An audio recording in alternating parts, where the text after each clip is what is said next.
Jeff Hardy was arrested for a DUI again as addiction issues continue to run rampant throughout pro wrestling. And by that, I mean pro wrestling's addiction to Jeff Hardy. Wow, you're in the mix with Pro Wrestling Bits. Jeff Hardy went full Jeff Hardy with another scary incident stemming from his career-long struggles with substance abuse. This is not going to be a monologue about how Jeff Hardy needs help. We've been on that for well over a decade. Stop it. If everybody wants to heal properly, the addiction that must end is pro wrestling's addiction to Jeff Hardy. Every carny with a pencil and a checkbook thinks they can control Jeff Hardy, and they've all failed. Tony Khan was the latest opportunistic promoter to be burned by pro wrestling's unhealthy obsession with exploiting a charismatic addict. Khan seems open to being burned again, but not before the 44-year-old Jeff Hardy attends rehab like a good boy and completely turns his life around in ways he's never been able to before, ever. Jeff Hardy definitely needs to attend rehab per AEW's request, but so does Tony Khan and Vince McMahon and any carny wrestling promoter even thinking about having anything to do with Jeff Hardy. Despite his immense talents and legendary career, the wrestling business is no place for Jeff Hardy, and he's proven that time and again.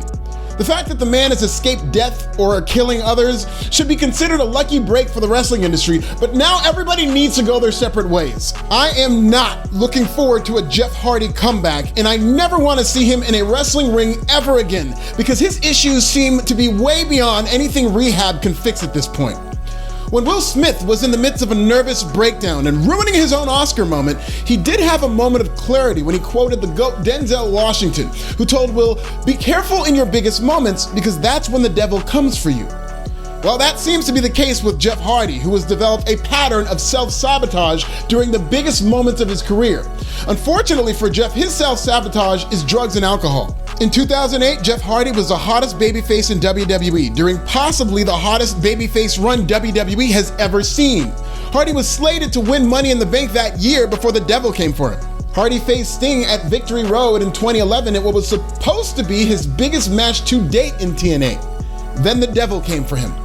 The devil came for Jeff Hardy right before he was rumored to make his big return at WrestleMania 34, WWE's biggest event of the year. Then the devil ran it back right before Jeff Hardy's first AEW World Tag Team Championship match on Dynamite.